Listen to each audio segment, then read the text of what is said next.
नमस्कार और the deep dive में स्वागत है। आज हम भारत की स्थानीय सरकार की जड़ों तक जा रहे हैं, खासकर ग्रामीण क्षेत्रों में। गांधी जी ने कहा था, असली भारत गांवों में बसता है।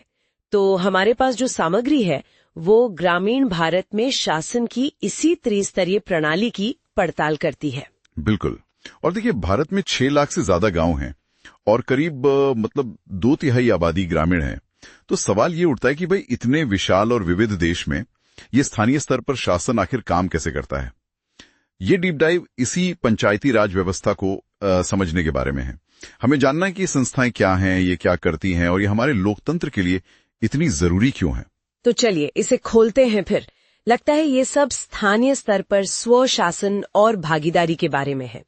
ये 3 स्तर क्या हैं जिन पर ये काम करता है, जरा ये बताइए। हाँ, तो ये पंचायती राज जो है ये मूल रूप से एक त्रिस्तरीय संरचना है जी। सबसे नीचे ग्राम स्तर पर है ग्राम पंचायत, फिर बीच में खंड स्तर पर पंचायत समिति और सबसे ऊपर जिला स्तर पर जिला परिषद। अच्छा। और ये सब मिलके कृषि, आवास, सड़कें, पानी, अच्छा। हाँ, जल संसाधन, शिक्षा, स्वास्थ्य, सामाजिक कल्याण और भी कई सारी स्थानीय जरूरतें हैं जिनका ये ध्यान रखती हैं। ओह, तो काफी सारे दायित्व हैं इनके पास। जी। तो ये जमीनी स्तर पर यानी ग्राम पंचायत में ये असल में कैसे काम करता है? लोगों की सीधी भागीदारी कैसे होती है इसमें? हाँ, देखिए, यहीं पर ग्राम सभा का महत्व आता है। ग्राम सभा मतलब गांव के सभी वयस्क मतदाता। तो जो ग्राम पंचायत के सदस्य होते हैं वो सीधे ग्राम सभा ही चुनती है। अच्छा, सीधा चुनाव। हाँ, सीधा चुनाव। और यही ग्राम सभा है जो अपने इलाके से जुड़े सभी मामलों पर चर्चा करती है और क्या कहते हैं, निर्णय लेती है। अच्छा। और हर ग्राम पंचायत का एक मुखिया भी होता है, सरपंच या कहीं कहीं प्रधान कहते हैं। और ये नेतृत्व जो है ये सच में बदलाव ला सकता है ना? मुझे सामग्री में कुछ बहुत अच्छे उदाहरण लिखें। हाँ, बिल्कुल। जैसे वो महाराष्ट्र के हिवरे बाजार गांव का मामला है। हाँ। वहां के सरपंच पोपटराव पवार, उन्होंने अन्ना हजारे के मॉडल से प्रेरणा ली और एक सूखाग्रस्त गांव को वर्षा जल संचयन और लाखों पेड़ लगाकर बिल्कुल बदल दिया। लाखों पेड़? हाँ, कमाल है। हाँ, और उन्हें इसके लिए पद्मश्री भी मिला। अरे वाह। और एक और उदाहरण शायद मध्य प्रदेश की वंदना बहादुर मैदा का है। वो भील समुदाय से हैं और शायद पहली महिला सरपंच बनी अपने यहाँ। सही, बिल्कुल सही।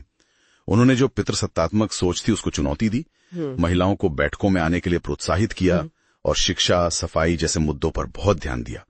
इसकी वजह से उन्हें काफी पहचान भी मिली। ये उदाहरण वाकई दिखाते हैं कि नेतृत्व कितना अहम है जमीनी स्तर पर। बिल्कुल। लेकिन इन चुने हुए नेताओं के अलावा पंचायत के रोजमर्रा के काम कौन संभालता है, मतलब प्रशासनिक काम? हाँ, उसके लिए एक पंचायत सचिव होता है।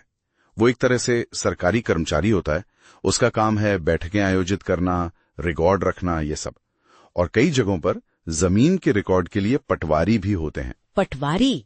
हाँ, सुना है। हाँ, उनके पास गांव की जमीन के नक्शे वगैरह होते हैं। काफी पुराने रिकॉर्ड भी मिल जाते हैं। दिलचस्प है ये। अच्छा, और मैंने बच्चों की भागीदारी के बारे में भी कुछ अनोखा देखा। ये बाल हितैषी पंचायत जैसी कोई पहल, ये क्या है? हाँ, ये एक बहुत ही अच्छी पहल है। इसका मकसद ये है कि बच्चों की भलाई से जुड़े जो मामले हैं उन पर उनकी भी राय ली जाए, उनको भी शामिल किया जाए। बच्चों की राय कैसे? हाँ, जैसे महाराष्ट्र में कुछ बाल पंचायतों ने बाल श्रम और बाल विवाह रोकने पर काम किया है। और सिक्किम में एक उदाहरण है जहां एक ग्राम पंचायत ने बच्चों के लिए स्कूल की दीवारें बनवाई, रसोई घर बनवाया। तो उस पंचायत को बाल हितैषी ग्राम पंचायत का दर्जा दिया गया। ये तो बहुत अच्छा है। और राजस्थान के बेफुट कॉलेज की बाल संसद का क्या? वो तो और भी खास लगती है। बिल्कुल, वो तो बहुत ही अनूठी चीज है। ये जो वंचित बच्चे हैं उनको रात के स्कूलों में पढ़ाते हैं और फिर नकली चुनावों के जरिए उन्हें शासन, लोकतंत्र, सामाजिक जिम्मेदारी ये सब सिखाते हैं। नकली चुनाव? हाँ, बच्चे बाकायदा मतदाता पहचान पत्र बनाते हैं, प्रचार करते हैं, वोट डालते हैं और जो चुने हुए प्रतिनिधि होते हैं वो एक मंत्रिमंडल बनाते हैं और फिर वो स्कूल और समुदाय की जरूरतों पर काम करते हैं, जैसे पानी, बिजली, लाइब्रेरी, इन सब पर। ये तो अद्भुत है, बच्चों को इतनी कम उम्र में लोकतंत्र सिखाना। अच्छा, अब ग्राम पंचायत से ऊपर के स्तरों पर आते हैं जरा। पंचायत समिति और जिला परिषद, इनका क्या काम है? हाँ, तो ये जो पंचायत समिति ब्लॉक लेवल पे और जिला परिषद जिला लेवल पर हैं, ये एक तरह से ग्राम पंचायतों और जिला प्रशासन के बीच की कड़ी का काम करती हैं। इनका मुख्य काम है विकास योजनाओं को समन्वित करना और जो सरकारी योजनाएं आती हैं, जैसे मान लीजिए प्रधानमंत्री ग्राम सड़क योजना, तो उनके लिए फंड आवंटन में मदद करना। अच्छा, तो ये कोऑर्डिनेशन ऑफ फंडिंग का काम देखती है। जी। और इन संस्थाओं में प्रतिनिधित्व का क्या सभी वर्गों की आवाज सुनी जाती है? हाँ, ये एक बहुत महत्वपूर्ण पहलू है पंचायती राज का। इन तीनों ही स्तरों पर जो वंचित वर्ग हैं, अनुसूचित जाति एससी और अनुसूचित जनजाति एसटी, उनके लिए सीटें आरक्षित हैं। आरक्षित मतलब रिजर्व्ड? हाँ, रिजर्व्ड, उनकी जनसंख्या के अनुपात में। और साथ ही महिलाओं के लिए भी कम से कम 1/3 सीटें आरक्षित होती हैं। 1/3? जी हाँ, ताकि शासन में सबकी भागीदारी हो, सबकी आवाज सुनी जाए, जरूरतें पूरी हों। ये समावेशी शासन सुनिश्चित करता है। यहाँ एक बहुत ही दिलचस्प ऐतिहासिक जुड़ाव भी मुझे नजर आया।